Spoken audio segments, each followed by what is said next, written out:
जब बच्चा topic wise पढ़ रहा होता है वो कॉन्फिडेंस में रहता है। जैसे ही एग्जाम का टाइम आया और फुल सिलेबस उसकी आंखों के सामने नाचने लगा, वैसे ही बच्चे के हाथ पैर फूल जाते हैं। उसको समझ में नहीं आ रहा होता है कि मैं कहाँ से शुरुआत करूं पढ़ने की, कहाँ खत्म करूं, किस दिन क्या पढूं, किस दिन क्या नहीं पढूं। पूरा सिलेबस एक साथ, उसका प्रेशर उसको कुछ करने ही नहीं देता है। कितने बच्चों से हमारी बात होती है तो वो बच्चे यही कहते हैं कि सर अब एग्जाम आ रहा है और हम एक टॉपिक लेकर बैठते हैं तो हमें चिंता दूसरे टॉपिक की सताने लगती है, उसके चक्कर में ये नहीं पढ़ पाते। शाम होती है, डिस्टरबेंस के कारण, मानसिक तो उथल पुथल के कारण दिन भर में कुछ कर नहीं पाते हैं, तो उसकी टेंशन अलग हो जाती है कि अरे आज का पूरा दिन चला गया, आज तो कुछ किया ही नहीं। तो ये एक बहुत बड़ी समस्या है कि जिस बच्चे ने इस प्रॉब्लम पर विजय प्राप्त कर ली उसका किसी भी एग्जाम में सिलेक्शन होकर रहे।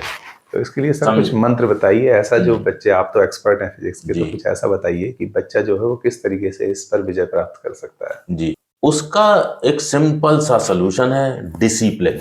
डिसिप्लिन जो है वो ही है इस प्रॉब्लम का सलूशन। ज्यादा मेहनत वो इस प्रॉब्लम का सलूशन नहीं है, तेज दिमाग वो इस प्रॉब्लम का सलूशन नहीं है, इसका सिर्फ और सिर्फ डिसिप्लिन सलूशन है। डिसिप्लिन किस मामले में? डिसिप्लिन अपना जो पढ़ाई का रूटीन है उसके मामले में, कि मैं एक पढ़ने का अपना सिस्टम डिसाइड करूंगा और उस सिस्टम के साथ चिपक के बस काम करता चला जाऊंगा। That's it. अब सिस्टम क्या बनना है? सिस्टम ये बनाना पड़ता है कि बच्चे को अपने दिन को जो भी पढ़ाई का उसका ड्यूरेशन है उसको 2 पार्ट में डिवाइड करना पड़ता है। जी। एक पार्ट जिसमें वो टॉपिक वाइज अपने फॉर्मूले और रिजल्ट रिवाइज करता है, जिसको हम थ्योरेटिकल कॉन्सेप्ट का रिवीजन कह सकते हैं। ठीक। और दूसरा पार्ट जो एग्जाम में उसको न्यूमेरिकल फेस करने हैं, तो उनकी प्रैक्टिस। हमें क्या करना है, बच्चे को क्या करना है कि उसने ये सोचना है कि भाई मेरे पास अब से लेके सपोज 30 टॉपिक हैं जिनको मुझे रिवाइज करना है। जी। और उन 30 टॉपिक जो है उसके लिए मेरे पास दिन है सपोज 30 या 20। जी। तो वो क्या करेगा, उन टॉपिक्स को डिवाइड कर लेगा कि भाई 30 टॉपिक हैं तो किसी दिन मैं एक टॉपिक, किसी दिन 2 टॉपिक, किसी दिन एक टॉपिक, किसी दिन 2 टॉपिक रिवाइज करूंगा। रिवाइज भी कैसे करना है? सुबह के टाइम पर जो पहला उसका फेज है सुबह का, उसमें वो क्या करेगा, अपने चैप्टर की कॉपी उठाएगा, किताब उठाएगा, नोट्स उठाएगा, फॉर्मूले और रिजल्ट का रिवीजन करेगा, लिख लिख के उनको याद करेगा और शाम को वो सवाल करेगा। जी। अब इसमें डिसिप्लिन कहां पर आता है? डिसिप्लिन टाइमिंग में नहीं है, डिसिप्लिन इसमें है कि मैंने अगर एक दिन सोच लिया कि आज मुझे इलेक्ट्रोस्टैटिक्स पढ़नी थी जी और कल मुझे कैपेसिटेंस पढ़नी है, तो बस इलेक्ट्रोस्टैटिक्स में आज ही पढ़ूंगा, अगले दिन नहीं पढ़ूंगा। अगले दिन कैपेसिटेंस है तो कैपेसिटेंस ही पढ़नी। एक दिन में जितना इलेक्ट्रोस्टैटिक्स आप पढ़ सकते थे आपने उतना पढ़ लिया, आगे बढ़ जाइए, लालच में मत रहिए, मोह छोड़ दीजिए, मोह छोड़ दीजिए ज्यादा अच्छे से टॉपिक पढ़ लेंगे। अब मैंने टॉपिक उठाया है तो मैं अब इस टॉपिक को बिल्कुल 100% तैयार कर दूं, एकदम सुपरस्टार बन जाऊं। वो मौका तो निकल गया ना, वो तो शुरू में करना था, उसको करना था, शुरू में करना था, वो तो निकल गया। नहीं, दूसरी बात ये है कि वो प्रैक्टिकली पॉसिबल नहीं है। मान लीजिए किसी बच्चे ने वो टॉपिक बहुत पहले बहुत अच्छे से पढ़ा भी था, लेकिन आज तो वो भूल गया होगा ना। बिल्कुल। But this is true for all candidates. ये सब एक तुम्हारे साथ थोड़ी ना है। जो बच्चे, जो लाखों बच्चे तैयारी कर रहे हैं, हर बच्चे के साथ यही है कि वो आज कोई टॉपिक उसने उठाया, अब उसे लगा यार 6 महीने पहले पढ़ा था तो ये टॉपिक बड़ा स्ट्रांग था, और आज उठा रहे हैं तो इसमें बड़ी कमजोरी महसूस हो रही है। तो क्या ये सिर्फ आपके साथ है? नहीं भाई साहब, ये सारे बच्चों के साथ है, सभी के साथ। तो यहाँ पर आपको प्रैक्टिकल जो चीज है उसको एक्सेप्ट करना पड़ता है कि ठीक है टॉपिक पढ़ा था, अब आज उतना अच्छा याद नहीं है, कोई बात नहीं, तो हम रिवीजन कर भी तो इसीलिए रहे हैं। अगर हमें पूरा याद होता तो रिवीजन करने की जरूरत ही क्या थी जी। तो उसको क्या है कि एक दिन का उसने टाइम डिसाइड कर रखा है, तो बस उस एक दिन में उस टॉपिक को मैक्सिमम जितना पढ़ सकते हो पढ़ा लो, दैट्स इट। अगले दिन अगले टॉपिक पे आ जाइए। ये मत सोचिए कि अरे अभी इसमें थोड़ी और प्रैक्टिस कर लेता हूँ तो अगले दिन थोड़ा समय और दे देता हूँ ना, बस वही डिसिप्लिन ब्रेक हो गया, वहीं से आपकी पढ़ाई पूरी डिस्टर्ब होनी शुरू हो गई और आपके दिमाग पे प्रेशर, सिलेबस का प्रेशर कि इतना सारा सिलेबस है, इतने सारे टॉपिक हैं, कैसे रिवाइज करेंगे, कैसे तैयार करेंगे, वो प्रेशर डेवलप होना स्टार्ट हो गया।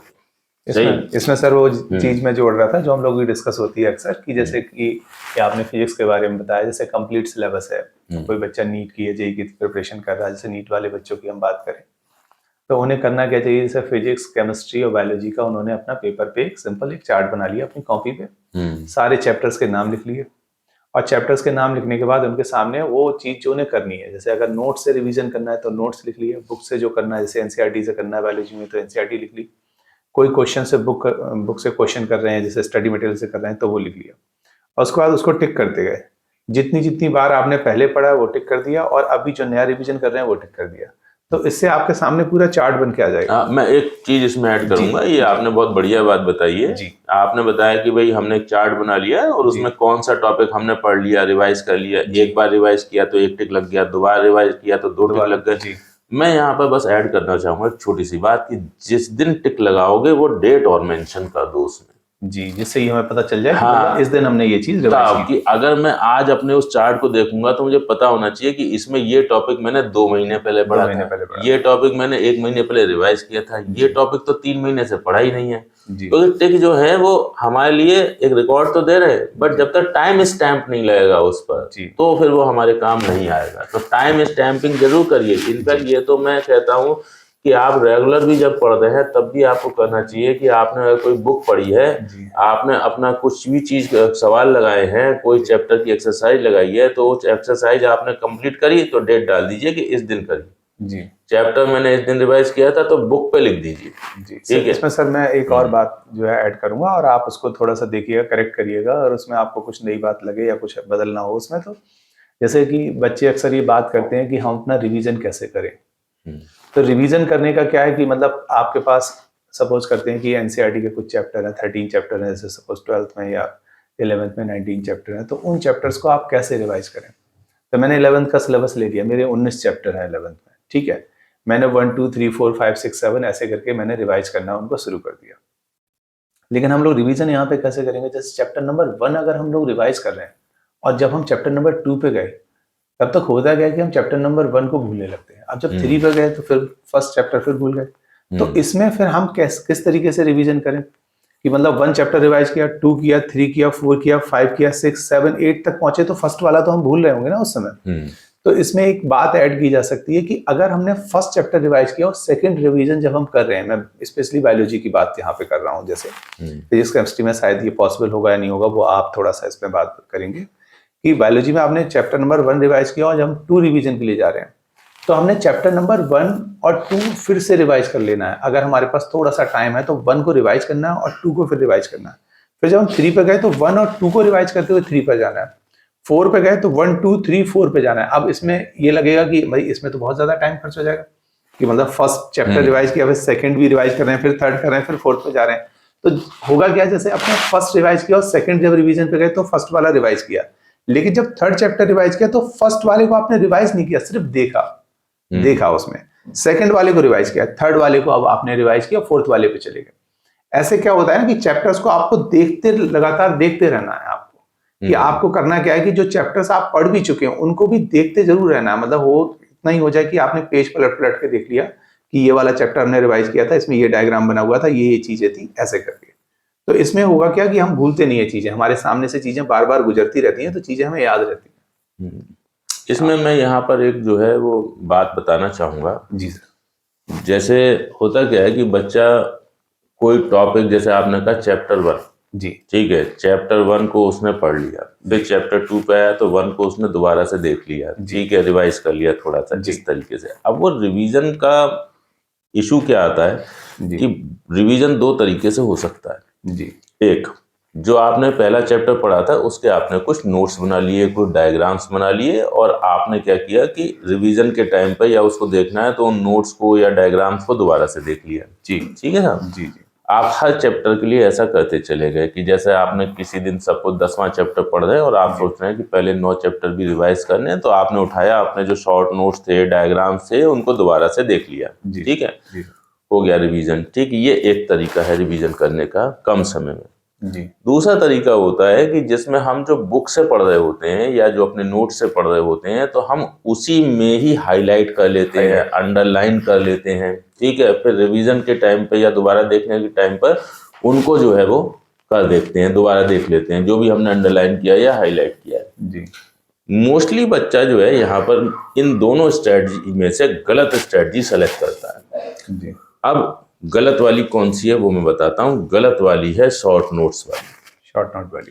शॉर्ट नोट्स वाली अलग से जैसे ही बच्चे ने शॉर्ट नोट्स बनाए उसका मेन चैप्टर से कनेक्शन कट हो जाता है जी मैं यहाँ पर ये बात कहूंगा कि बच्चे को हमेशा अपनी जो बुक है जी उस बुक में अंडरलाइन करना चाहिए, बुक में हाईलाइट करना चाहिए मेन पॉइंटों को, और जब उसे कभी रिवीजन करना है तो बुक के पन्ने पलटे और उन्हीं जो मेन पॉइंट हैं उनको जो है अपना देख ले। मतलब शॉर्ट नोट बनाने में उन्होंने क्या किया कि मतलब कुछ कुछ चीजें सेलेक्ट करके उस पर शॉर्ट नोट बना लिया। हाँ। आप जब मेन बुक आप पूरी देख ही नहीं पा रहे हैं कभी, तो उससे जो कुछ पॉइंट थे उनसे आपका कनेक्शन होता क्या है कट हो कि गया। जैसे मान लीजिए मैंने कहीं पर एक फॉर एग्जांपल दे रहा हूं, मैं सपोज एक फॉर्मूला मैंने शॉर्ट नोट्स में अलग से लिख लिया, जी F बराबर 1/4 pi epsilon not Q1 Q2 upon R square. बहुत बेसिक फॉर्मूला है, सब लोगों ने पढ़ा होता है। जी अब ये फॉर्मूला किताब में भी लिखा हुआ है जी और ये फॉर्मूला आपने शॉर्ट नोट्स में भी लिख लिया। जी क्या फर्क है दोनों में? फर्क ये है कि बुक में जो F epsilon not Q1 Q2 R उन सब का डिस्क्रिप्शन भी दे रखा है कि F क्या है, force between charges, Q1 Q2 क्या है, चार्जेस, R क्या है, चार्जेस के बीच की दूरी। आपके शॉर्ट नोट्स में वो डिस्क्रिप्शन नहीं है, डिस्क्रिप्शन नहीं, कोई छोटी सी बात है, होता ऐसे क्या बहुत है सारे और कि एग्जांपल होंगे कई ऐसे। बार होता क्या है कि बच्चा जो है वो फॉर्मूला तो रिवाइज कर रहा होता है लेकिन उसमें जो सिंबल्स यूज किए जा रहे हैं उन सिंबल्स का मतलब वो भूल चुका होता है। जी अब अगर वो बुक से रिवाइज करेगा तो उन सिंबल्स का मतलब अगर भूल भी रहा है तो थोड़ा बहुत ऊपर नीचे निगाह पड़ेगी, एकदम से रिफ्रेश हो जाएंगी चीजें। जी समझे साहब? जी और अगर जो है वो शॉर्ट नोट से करेगा तो फिर वो बस उसके सामने वो सिंबल रह जाएंगे, उनका मतलब क्या था उसका जो है वो उसका मामला साफ हो जाएगा। बिल्कुल ठीक है, तो मैं यहाँ पे ये बात कहता हूँ कि शॉर्ट नोट्स की जगह रिवीजन के लिए आपको बुक में अंडरलाइन करना, बुक में हाईलाइट करना, ये ज्यादा जरूरी है। आपको कोई एक्स्ट्रा चीजें चाहिए, बुक में थोड़ी बहुत जगह होती है, वही साइड में नोट कर लीजिए। आपके नोट्स हैं उन नोट्स में साइड में लिख लीजिए। ठीक है, अलग से शॉर्ट नोट्स मत बनाइए, ये फैटल होता है, बहुत ज्यादा नुकसानदायक होता है जी। अच्छा सर, इसमें हम लोग एक बात ये कह रहे थे कि जैसे कि अगर किसी बच्चे को जैसे कोई चैप्टर पढ़ रहा है और उसको वो चैप्टर याद करना है तो किस तरीके से याद करे, क्या स्ट्रेटजी रखे कि जैसे कोई चैप्टर आपने पढ़ा तो आपने चैप्टर पढ़ने के बाद ही इसको लिख के देखना है, क्या करना है, क्या स्ट्रेटजी बनाए। जैसे कि इसमें लाइन डायग्राम वाली जो बात हो रही थी कि कोई चैप्टर को क्या लाइन डायग्राम बना के पढ़ सकते हैं, कैसे पढ़ सकते हैं, इसके बारे में जो हम देखिए ये तो एक सिंपल सी चीज है जी कि हम जो है वो अगर डायग्राम्स वगैरह बना के कोई भी चीज लिखते हैं, चाहे फिजिक्स हो, चाहे केमिस्ट्री हो, चाहे बायोलॉजी हो, इनफैक्ट कुछ भी इन जनरल भी कुछ भी बात कर रहे हो, तो अगर हम किस डायग्राम्स के द्वारा चीजों को रिप्रेजेंट कर दें तो हम उसको लंबे समय तक याद रख पाते हैं। ठीक है, चीजों का आपस का कनेक्शन बहुत अच्छे से समझ पाते हैं जी तो कोशिश तो यही करनी चाहिए कि जो भी बच्चा जब टॉपिक पढ़ रहा है जी तो वो उस टॉपिक की जो मेन चीजें हैं उनको लिख के एक कागज पर देखे, ट्राई करे कि भाई इसमें क्या क्या फॉर्मूले थे या क्या डायग्राम थे, उनके क्या क्या डिटेल्स थी, उनको डायग्राम बनाए, उनको नोट करे और बार बार ये प्रैक्टिस करता रहे, क्योंकि जब डायग्राम्स के थ्रू पढ़ाई होती है तो वो लंबे समय तक मेमोरी में सेट हो जाती है जी। मतलब जैसे बायोलॉजी के अंदर तो ये रहता है ना कि खास तौर से जैसे हमें करना क्या चाहिए कि जितने भी डायग्राम है हमारे एनसीईआरटी के अंदर उन सब डायग्राम को अच्छे से बनाना चाहिए, कई कई बार बनाना चाहिए, उसमें जो नाम लिखे हैं वो मेंशन करने चाहिए, उस डायग्राम के बारे में जितनी बातें हम लिख सकते हैं वो लिखनी चाहिए।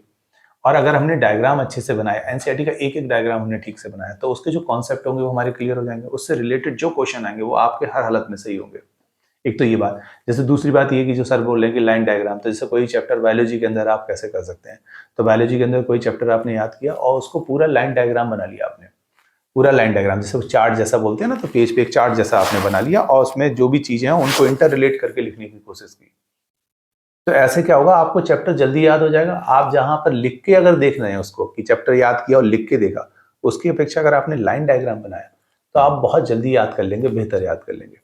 इसमें सर हम लोग एक और बात कर रहे थे कि जैसे ये बात थी कि रीडिंग के बारे में जैसे बात करते हैं, कुछ बच्चे जैसे अपना पढ़ रहे हैं, कुछ जैसे उन्होंने कुछ पढ़ना शुरू किया, बुक पढ़ रहे हैं या रीडिंग कर रहे हैं, रिवीजन कर रहे हैं, तो रिवीजन को जैसे उसकी स्पीड को कैसे बढ़ा सकते हैं, फास्ट कर सकते हैं। कि कई बार हम अगर कोशिश करें कि हमने तेज रिवीजन करने की कोशिश की तो ये होगा कि हम शायद उसको याद ही नहीं रख पाए अच्छे से।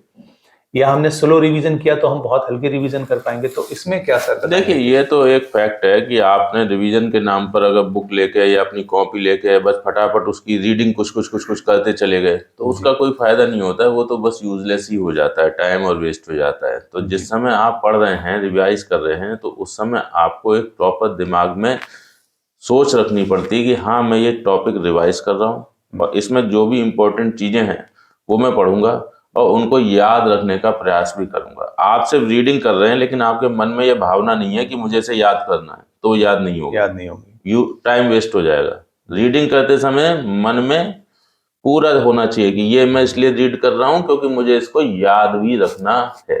और इसमें वो बात थी ना, फिंगर टेक्निक वाली बात हम लोग इस्तेमाल कर सकते हैं। जैसे अगर अपने कोई चैप्टर जैसे पढ़ रहे हैं तो हमने जो है हमेशा याद रखें कि उसको फिंगर टेक्निक, मतलब उंगली रख के उसको पढ़ना होगा। ऐसे नहीं बस बुक रख ली और हम दूर से पढ़ रहे हैं उसको, नहीं, उंगली रख के पढ़िए। इससे क्या होगा ना, तो दिमाग ना फोकस करेगा उस पर। फिंगर टेक्निक मतलब उंगली रख के पढ़िए। आप जैसे उंगली रख के आप किसी चैप्टर को पढ़ रहे हैं और आपको जैसे थोड़ी स्पीड जैसे उसकी बढ़ानी है, जैसे कि आप कोई चैप्टर आप 1 घंटे में पढ़ पाते हैं, तो आपको उस चैप्टर को 45 मिनट में ही पढ़ लेना है, लेकिन स्पीड ऐसे नहीं बढ़ानी कि जल्दी जल्दी पढ़ के निकल जाना। तो वही बात कही सर ने कहा कि अभी याद रखना है, तो याद कैसे रख पाओगे? याद भी रहे और स्पीड भी बढ़ जाए। तो उसका ये तरीका है कि आपने एक तो उंगली रख के पढ़ना है, दूसरा जैसे आपको फोकस ज्यादा करना है उस पर। फोकस करने के लिए क्या करेंगे, जैसे होता है ना कि सर किसी चीज को फोकस करने के लिए थोड़ा सा दिमाग पे स्ट्रेस बढ़ाना होता है, तो उसके लिए जैसे बुक को हमने रखा, सीधा रख के पढ़ रहे थे, फिर हमने उस बुक को उलट लिया, उल्टा कर लिया। अब उसी चीज को हम पढ़ रहे हैं उंगली रख के, उसी चैप्टर को पढ़ रहे हैं, सेम चैप्टर, लेकिन इस बार हमने बुक को उल्टा कर लिया है। उल्टा करने से क्या होगा, जब हम थोड़ी देर पढ़ेंगे तो स्ट्रेस बढ़ जाएगा माइंड पर, और माइंड पे जब स्ट्रेस बढ़ेगा तो क्या होगा, हमारी स्पीड अपने आप से वहां पे बढ़ जाएगी। लगभग हम अपनी स्पीड को 1.5 कर लेंगे, मतलब 1.5 गुना कर लेंगे वहां पे से जी। तो ये जो है वो फायदा हो सकता है। अच्छा, इससे मदद भी मिलेगी इस बात में कि हम जो चीज पढ़ रहे हैं उस पर ज्यादा ध्यान देने की कोशिश करेंगे। वही ना, कोई चीज अभी आप आसानी से देख पा रहे थे क्योंकि वो सीधी थी, अब आपने उसे उल्टा कर दिया तो उसको समझने के लिए आपको ज्यादा ध्यान देना पड़ेगा। बस वही बात हुई ना कि जैसे आप पढ़ रहे थे तो थोड़ा पैसिव थे उस समय, अब जैसे ही आपने बुक को उल्टा किया और थोड़ी देर बस आप पढ़िए, 1 पेज पढ़ लीजिए उल्टा करके और फिर सीधा करके पढ़िए नॉर्मल, तो आपकी स्पीड, इस समय आप करेंगे इस काम को तो आपकी स्पीड 1.5 हो जाएगी लगभग। कि वही पेज आपने पढ़ा था तो उसको पढ़ने में आपको 1 मिनट लगा था, तो अभी आप 45 सेकंड में पढ़ लेंगे उसी पेज को, तो इतने आपकी स्पीड जो है यहाँ पे बढ़ सकती है कम से कम। तो ये जो है वो अच्छा तरीका है कि हम जो है वो इस तरीके की टेक्निक का इस्तेमाल करें कुछ लिखने पढ़ने में। एक तो सर, तो यहाँ पे जो है स्टडी मैनेजमेंट की अगर हम लोग बात करें तो एक तो हमारी ये बात हो गई कि हम जो है वो उनकी चैप्टर्स का एक चार्ट जैसा बना लें जो आपने कहा, और एक जो है ये बात हुई कि आपने कहा कि शॉर्ट नोट बना के नहीं पढ़ने, हमें बुक से ही जो है वो अंडरलाइन करनी है चीजें। और अगर सपोज आप बुक से नहीं पढ़ते हैं, आप अपने नोट्स से पढ़ते हैं, ठीक है, जैसे कॉपी में आप क्लास में पढ़े थे, वहां पर आपने टीचर ने पढ़ाया था, आपने उन्हें नोट्स बनाए थे जी। तो आप क्या करिए कि उन नोट्स को ज्यादा कम्प्रहेंसिव बना लीजिए। कैसे कि आपने क्लास में चीजें पढ़ी थी तो उस समय आपने अपनी पन्ना भरा, थोड़ी जगह इधर उधर खाली छोड़ दीजिए, और फिर आप उसके बाद सपोज अपनी बुक पढ़ रहे थे, आप अपना मॉड्यूल कर रहे थे, क्वेश्चंस कर रहे थे, या बाद में सर से कुछ डिस्कस कर रहे हैं, उसमें कुछ नई चीजें आपको पता चली तो आप उन्हीं नोट्स में ऐड कर दीजिए जी। जैसे आपने अपनी क्लास पढ़ी, उसके बाद आपने एनसीईआरटी पढ़ी, अब पता चला एनसीईआरटी में 2-4 फैक्ट एक्स्ट्रा मिले, तो आपने क्या किया, अपने नोट्स में उन्हें ऐड कर दिया। और कल को जब नोट से रिवीजन कर रहे हो तो नोट्स में ही आपने उसको वही अंडरलाइन करना, हाईलाइट करना, ये काम उसमें कर दीजिए जो मैं बुक से कर रहा हूँ। अगर आपको नोट्स से पढ़ने की आदत है तो वो काम नोट्स में करिए। अब जैसे सर बायोलॉजी में रहता है, लेकिन ये नोट्स कौन से वाले, वो कॉम्प्रहेंसिव वाले क्लास नोट्स हैं जी, ठीक है। बायोलॉजी में रहता है कि जैसे कि आपने कोई चैप्टर पढ़ा एनसीईआरटी से, तो बच्चे चैप्टर पढ़ लेते हैं, लेकिन अक्सर उसमें जो है थोड़ा सा समरी का भी पोर्शन दे रखा होता है, तो बच्चे समरी नहीं पढ़ते, समरी में कहीं ना कहीं 1-8 पॉइंट एक्स्ट्रा दे रखा होता है, तो बच्चों को जो है वो डेफिनेटली एक्स्ट्रा पॉइंट दिया होगा तभी तो है जी, तभी उसकी समझ, तो उसमें 1-8 पॉइंट जो हमें एक्स्ट्रा मिला, हमने वो अपने नोट्स में ऐड कर लिया, समरी को भी पढ़ लिया। तो कभी कभी ऐसा होता है कि क्वेश्चन कोई समरी वाले पॉइंट से कोई क्वेश्चन आ गया, ऐसा भी पॉसिबल है, तो समरी को हमने पढ़ लिया, भले ही कॉन्सेप्चुअल हम पढ़ चुके हैं उस चीज को, लेकिन लाइन टू लाइन तो नहीं पढ़ा है हमने, तो लाइन टू लाइन तो हमें वो चीज समरी में ही मिलेगी, तो समरी से हमने उसको जो है वो ऐड कर लिया। जो भी आपको पढ़ाई लिखाई से रिलेटेड क्वेश्चंस मन में आ रहे हो उन्हें आप कमेंट्स में जरूर लिखें, हम ज़्यादा से ज़्यादा कमेंट्स पढ़ेंगे और उनका ठीक से डिटेल में जवाब देने का प्रयास जरूर करेंगे। धन्यवाद।